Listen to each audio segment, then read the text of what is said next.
Hi, everyone. Welcome to our Facebook Live broadcast. I'm Steve Altition, Director of Client Partnerships here at Pacific Cascade Family Law. And today I'm here with divorce coaches Bill Miles and Kristen Noel to talk about how a divorce can feel like a series of wildfires and steps that you can take to claim control over your divorce and make the transition a healthier and easier process. So, Kristen, Bill, how you guys doing today? Very well, thank you, and very happy to be here. Yeah, it's Well, great. I'm really Thank happy you guys are here too. So before we start in, can you guys just tell us a little bit about yourselves? Well, briefly, we have both been through some kind of dramatic divorces ourselves, and we had a long period of growth, sort of recovering from that and rising from the ashes, which has been a real journey of discovery. Through that, it led us to create a digital media company called Best Self Media and Best Self Magazine, which is really geared towards holistic health and conscious living. But along the lines, more recently, kind of combining that platform, what we've learned along the way, we just realized how profoundly we could help parents going through divorce, because there is an incredible amount of really unnecessary suffering that goes on. And if we can help people kind of identify the pitfalls and take control of what feels like a runaway train, that they can truly save themselves a lot of time and money and heartache for their family. So that's kind of what brought us to here. You know, I agree. We see that, just it's a lot of times and it kind of transfers from the spouses to the attorneys even, it's like a series of wildfires or that need to be extinguished from here to there because, it's just tough to kind of get through all that. Steve, that's a really good point. I just want to actually comment on that because I so appreciate that your law firm sees this as a bonus and understands that if we can help get our clients centered and grounded and on better footing so that they can navigate this process, like divorce is a series of wildfires, no matter how you look at it, because it encompasses everything. It encompasses your finances, your family, how you feel about yourself, your self-care, your children, your future, right? So it's just kind of like nothing is untouched, right? So most of the time attorneys, they get, hysterical clients plopped down in their offices, and then they have to unpack all of that while kind of imparting their wisdom and their expertise in the law. But I so appreciate the fact that your law firm understands that there is a gap there and that we can sort of like work together and bridge that, and that the client needs more support, beyond just the scope of what the law is or child psychology or, it's just a whole big picture. So thank you for bringing that into the conversation. Well, and, thank you for being on your side. That we often try to recommend people see people either, sometimes it can be a therapist, sometimes a divorce coach, that because of course we get a lot of questions that are really questions that are meant for you.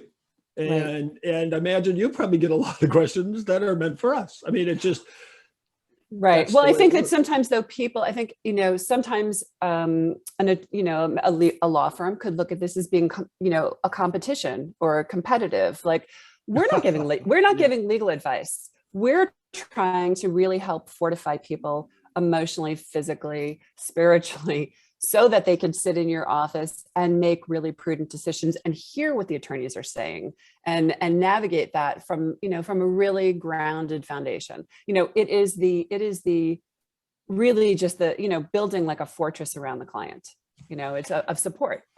And helping them also gain some clarity around what they really want. Mm-hmm. That's huge.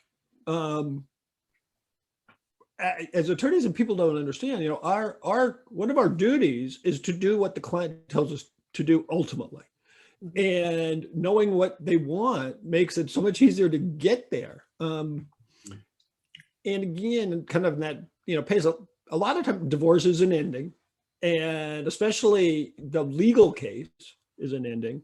But I know you guys also talk about it being an opportunity for a new beginning, and you hear that from friends, family as well. But, as a practical matter, but how do you work through that to get this ending to be a new beginning? I would just say, first of all, just to go back to something you said, it's like, it almost seems like an oversimplification when we say we want to get the client to understand or get to the place where they're really clear about what they want. And I think because we assume that that's an oversimplification, or, even as human beings, we're like, well, of course I know what I want. Well, do you really know what you want? Because when you're in this moment of like tremendous stress, upheaval, duress, it's fight or flight.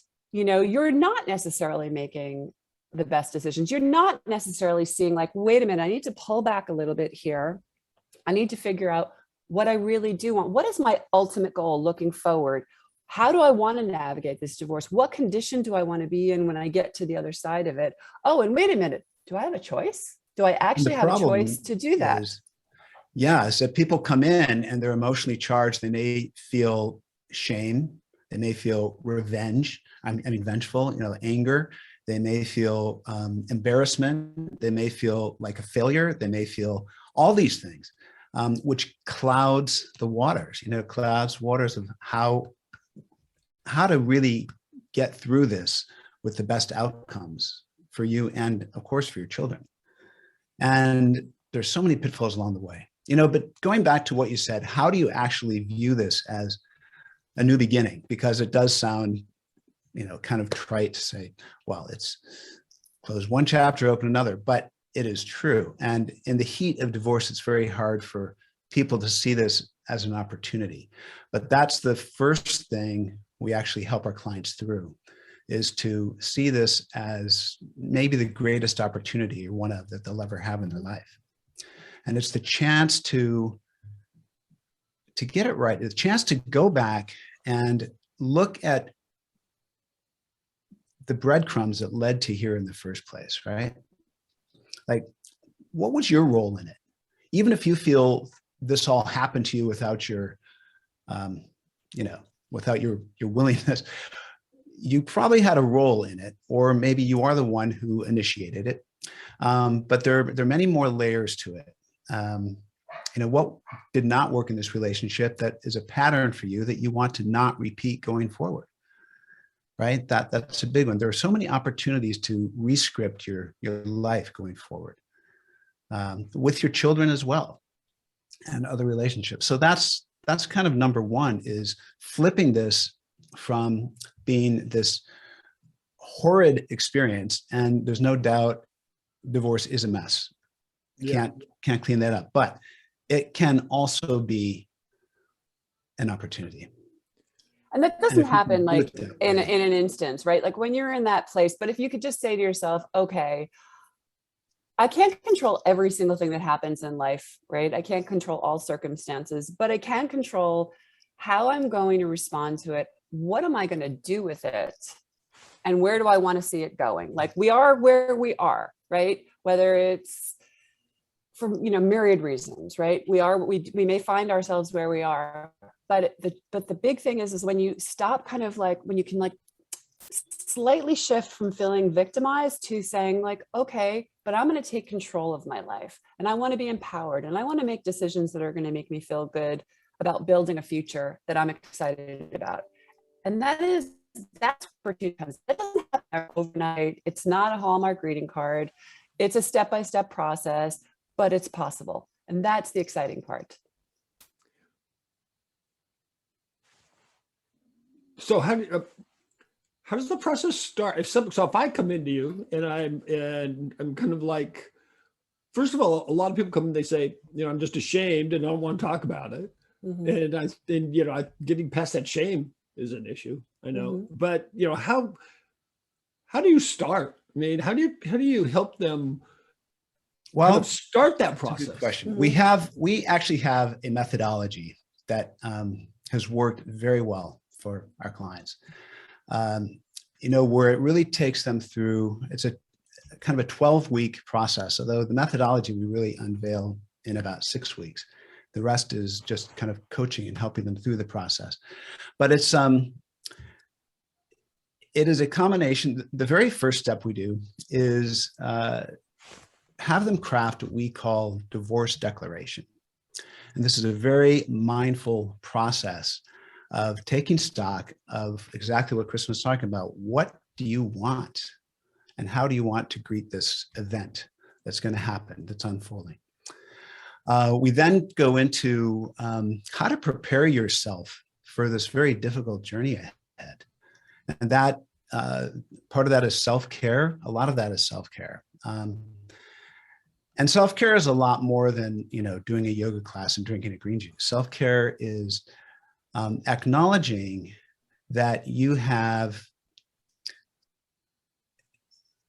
that what you feel is valuable and needs to be a priority, right? And that if you aren't taking care of yourself, you're not going to be well positioned to take care of your family. So it's understanding the journey ahead, what's coming, and then being able to prepare yourself for it. When we talk about taking control of your team instead of the other way around. So when you have, you likely are going to need attorneys and child psychologists and mediators and accountants, whatever, all these resources, professional resources, which will add value. But you have to be clear again on what you want as your end game in order to coordinate their services efficiently, right? And get the best out of it.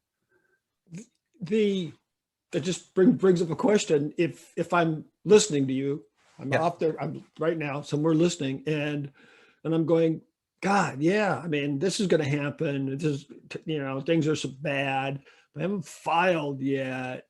It probably shouldn't call you guys yet. I mean, is there a time you need to start this? Is there like a critical moment that you say, don't wait and start? Well, I think if you if you're at that point where you're really on the fence, but leaning towards filing, I mean, we always say that the first 100 days are critical, and yes, they are. I mean, that will change the trajectory of how you experience your divorce if you can get on top of, setting this foundation and navigating this in a certain way. Of course, if you miss the window of 100 days and things are a mess and, frazzled, we work with people that come in at any point. We love to get a hold of people from the beginning because we can really take their hand and help them avoid unnecessary suffering, unnecessary pitfalls, and show them different ways, show them that it is possible to do this differently. So the beginning obviously is ideal, but it's not the only way. It's not the only time. Well, that's good to know. It feels like sometimes the spouses are maybe angry, maybe, not really talking, but the filing of the divorce itself seems to be another one of those things that lights a fire. Well, that's a critical juncture. I mean, even when Bill was speaking about the divorce decree, or the declarations, I want to really acknowledge how painful, emotional, and upsetting this is. And it's like, we are not airy-fairy woo-woo believing that you're just going to come in and sit down and we're going to it is a process. It is a process. But I think most of us were really not raised with understanding that we had a choice about how we would navigate adversity in our lives. And once Bill and I created this program and this framework and started taking clients through it, we actually realized these are tools, these are life skills for navigating adversity, any kind of adversity, whether it's, a financial or, ailment or, adversity comes in many forms. But I think it and by the way, we came to this from a long and winding path of our own, learning things the hard way. And that really was the impetus for us saying like, oh, if we had only known what it could have been like, what we could have done. Or if somebody had, if we could have found somebody like what we're doing right now at that time, what a difference that would have made. Oh my goodness, what a difference it would have made in the outcomes of, at least speaking for myself, my own divorce. Mhm. Well, and Yeah. particularly with our children. And We Yeah. have four children between us. And I think that oftentimes, I mean, maybe even somebody that's listening right now who is just in that really frenetic moment may say, like, I don't have time to think about, yoga and green juices and self-care right now. And my kids, I'll get to them, in a minute. But it's like, these are aspects that don't get pushed to the side. You get to decide, like, are you gonna deal with it now and try to make really, grounded, prudent choices that, will help you all, or are you going to clean up a big mess on the other end? And we're both here to say that we've seen it in living color, that this stuff trickles down and spreads, and your children are witnessing this from the sidelines, and there's no avoiding it. And this can really impact them when it's handled improperly. It can really impact them into adulthood. And that is one of the big things we focus on in our program. I mean, I talked about preparation and mindset and so forth, but the kids is a very big segment, and money is as well.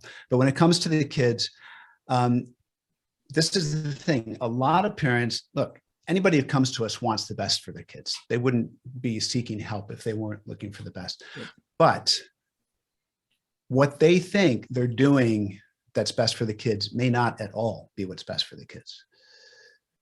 They may think, just as an example, that protecting them from their maniacal soon-to-be ex is the best thing. That may not be in their best interest at all. You know what I'm saying? Yeah. Or a little jab here and a little jab there, and daddy did Yeah. this and mommy did that. Yeah. And then that it will bounce off of them the same way that it can bounce off of you. And it's just not true. It's just not the case. That feels like it's going back to what you were saying about being mindful, almost about, and I bring this up because when I was reading some of your stuff, you use the term, become the CEO of your own divorce. And we did a Facebook Live a while ago about treating your parenting plan like a startup company. And it's sort of that, not being, well, maybe being businesslike. I mean, taking the emotion out of it. Maybe that's what helps. Mm-hmm. It absolutely helps. So then It's not taking the passion out of what you want the end game to be, but it's making grounded decisions that are not knee-jerk reactions to your emotions.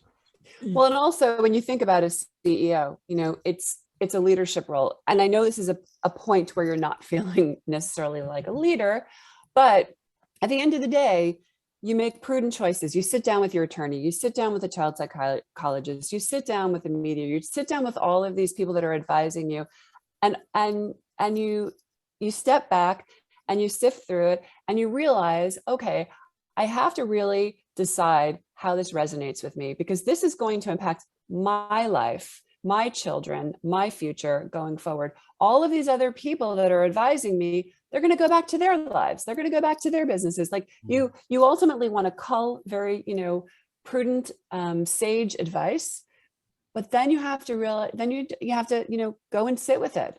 Sit down at the boardroom table like a CEO and decide, like, okay, I'm making the ultimate calls because this is my life, and I'm going to figure out. We try to get our clients to the place where they can trust their intuition, they can trust themselves to make decisions that are aligned with what they ultimately want. And it actually goes back to what Bill was saying about the divorce declaration. That's a bit of a squirm-worthy moment for people when they're in that hot seat, and it's like, well, how do you want this divorce to go? It almost seems, I remember in particular one client who did this, and she said it was just like, she felt like it was like pie in the sky, the things she was putting down on that paper. And the last session that we had with her, we asked her to go back and read, would she mind going back and reading her divorce declaration? And the three of us were in tears, because she had actually achieved and exceeded her expectations of what was on that list. But you really do have to take a leadership role, be a CEO, and say, okay, here's my plan. Here's my strategic plan. this is what I want, this is what I want, this is what I want, this is what I don't want. And then run everything through that filter. Is everything going through that filter? And of course you're going to make mistakes. And of course you're going to something's going to slip out of your mouth you wish it hadn't. But you start to develop these skills and it's these awareness. This awareness. Yeah. It's awareness. It's like we're the human mindfulness that you mentioned. Yeah.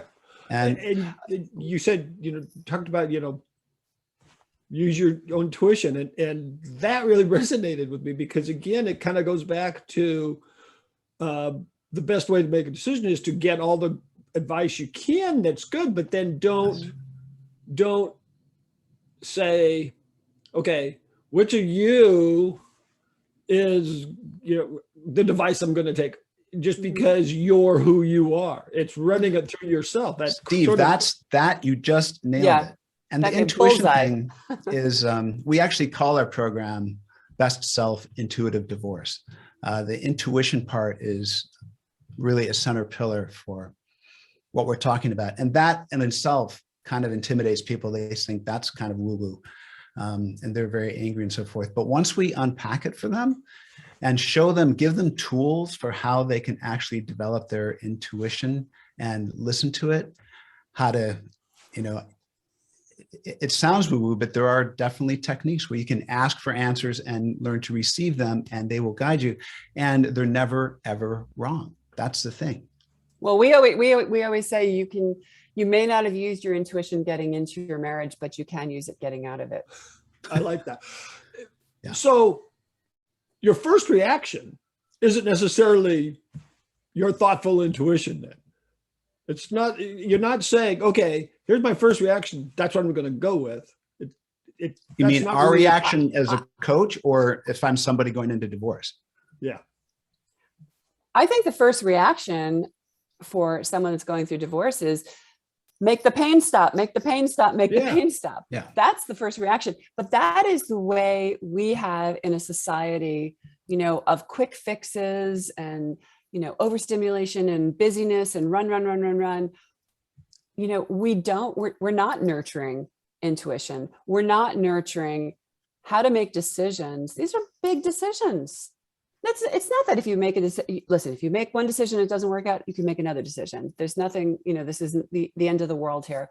But the sooner we can learn how to make decisions that are aligned with our intuition, the sooner life becomes a lot easier, a lot smoother. And you can start, instead of second guessing yourself all the time. Right. That makes so much sense. And it feels right. Take the time to do it right.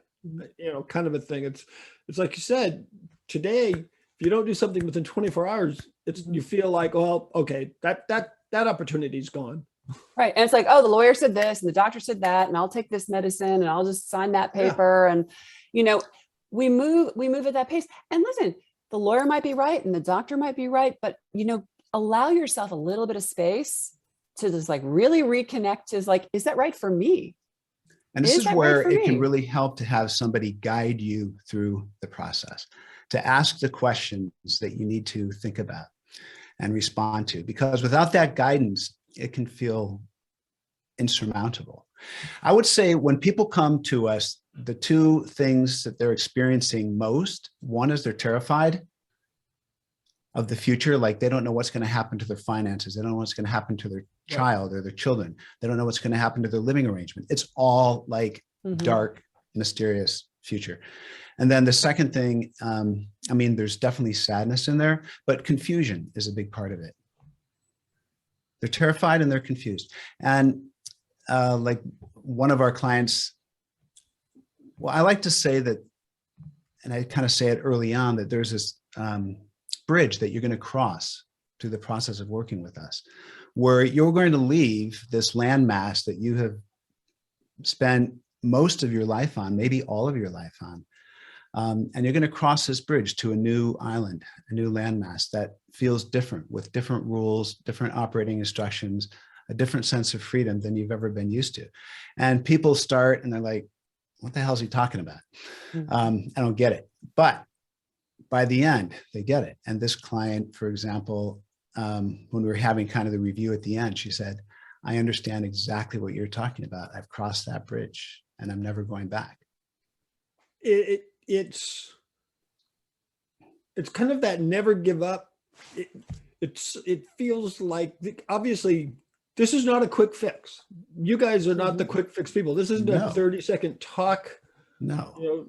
TOK talk, about, okay, this is how you get divorced. And having even the patience to get through it, it seems like it's something that is really important. Well, this is the thing. You're going to go through it anyway. 9 months, 12 months, 18 months, whatever it takes to get through it. It's going to happen. You're going to go through that time anyway. So you might as well start waking up and learning from it and starting to take control of it. I mean, it's not a quick fix, but and seizing the opportunity. It's seizing the opportunity there, and really bringing the power back to clients, just really reminding yourself of what you're capable of and who you are and what you want. And that's okay. And you get to decide, and you get to make different choices. And maybe the choices you made in the past, just because a marriage end didn't mean it was a total mistake. Didn't mean that was, marriages end for different reasons, right? And it's just a chapter. What are you going to learn from that chapter? And what are you going to bring from that chapter into this chapter? And we just really want to help people see possibility, really reconnect to their power, their choice, their intuition, and to just move through life with a different ease and know that that is possible. That feels like this is bigger than just like I said, the divorce. But having said that, a lot of people end up getting tripped up, not just in the divorce, but in the next 10 years or 5 years while they're trying to co-parent. It feels like this is the kind of stuff that would help them through those co-parenting issues that are bound to come up. I mean, do you ever see people after a divorce? It is, well, I'm sure, Kristen, you want to weigh in. And I just want to say that the answer is yes. The skills that you learn through this process set you up to handle adversity and make decisions forever for the rest of your life. Once you flip the switch and start to see life differently, to see your worth, to see your power, to see your role in life more mindfully. The interconnectedness in the big picture, right? Yeah. The whole you thing. can deal with that. And of course there are problems, and co-parenting is never a perfect thing in the best But of circumstances. just to that point though, we really do focus on the co-parenting. We have a whole part of our program is dedicated to co-parenting, because the co-parenting and how you set that up, we have something called divorce vows there. And that's literally, I don't care how contentious or acrimonious the divorce is. If you are two parents, you have a responsibility to those children. They didn't ask for this, and you need to protect them, and you need to really run everything again through a different filter. But the filter is, does this benefit them? Am I hurting them? Is this causing damage? Is this just a quick hit for me because I get to say something nasty about daddy, or, so there is a lot to that. If it's set up, especially from the beginning, the co-parenting is essential. Even if you're in that situation where your ex or soon to be ex, the other parent is really difficult, won't agree to do anything on your terms or anything. Okay, we still have you go through this process, because even if you can only do it, you can, do on your side of the street, that will still have a profound impact. And surprisingly, it actually has some influence on your spouse too, on your partner. Oh, I totally believe that. When one spouse is really super difficult and the other spouse is, like you said, sort of first reaction is to be difficult back, there's a very short way to, get out of that. I mean, it just seems like it just makes matters worse. So at least having you be thoughtful. Well, yeah, I mean, that's seductive, right? So we always say there's a dance, and if, it takes two to tango. And if one person doesn't show up to the dance, guess what? There's no dance. So even if one person is doing their work and is like, I'm not doing this anymore, I'm not dancing, I'm not doing that thing, blah, blah, blah. Have fun. This is, and it eventually can have, a trickle down. Oh my God. So, like we were talking before we started, 30 minutes gone. I know.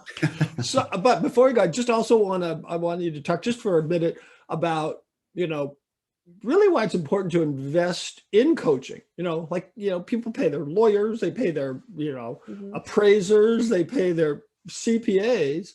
But this is a real profession, and kind of maybe talk about that. And then also please give us some information about how people who are in this situation can get a hold of you.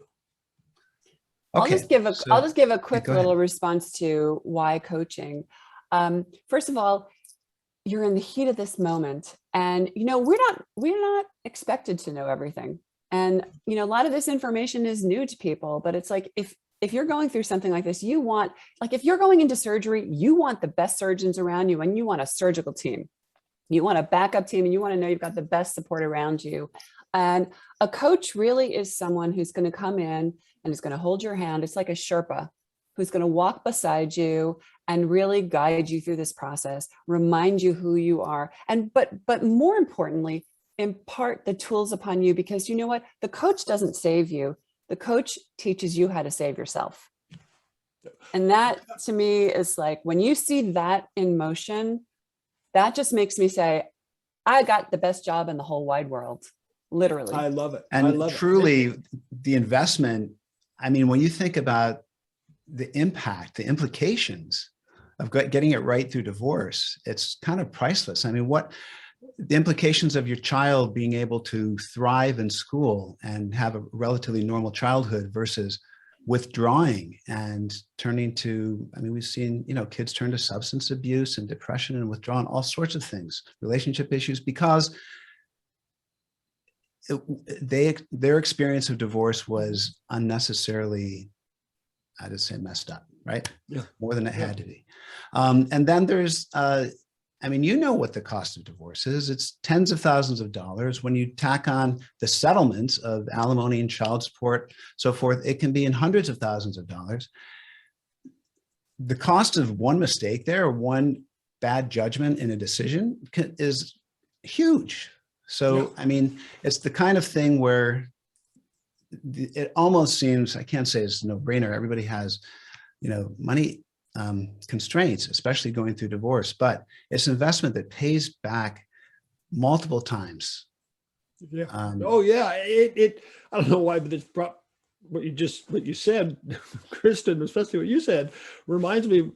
My wife was having her first baby, and there's doctors in the room, and there's me, and there's her, and they pull the baby out, and the doctor turns and says, "Do you want to cut the umbilical cord?" And all I could think of is, hold it, isn't there someone else in the room more qualified than me? I don't know. So really, really want to thank you guys so much. This is just really, really interesting. You made this really amorphous, difficult concept kind of understandable. So before we go, I do want you to just quickly, if you want to shoot, how people can get a hold of you. Sure. So the best place for people to find us is bestselfintuitivedivorce.com. So it's best self, like be your best self, intuitivedivorce.com. And if you go to that webpage, you'll learn more about the work that we do. There's an opportunity to see a free masterclass where we kind of outline 5 key steps that any parent can take right now to kind of take control of their divorce and start aligning themselves with the process. There's an opportunity to book a call with us, connect with us, and learn more. So bestselfintuitivedivorce.com, that's really the best place. I love it. Well, Bill, Kristen, thank you so much for being here today. Oh, it's our pleasure. Wonderful to talk to you. Thank you. And thank you everyone else for joining us today. If anyone has any further questions on today's topic, you can post it here. We can get you connected with Bill and Kristen. And until next time, stay safe, stay happy, and be well.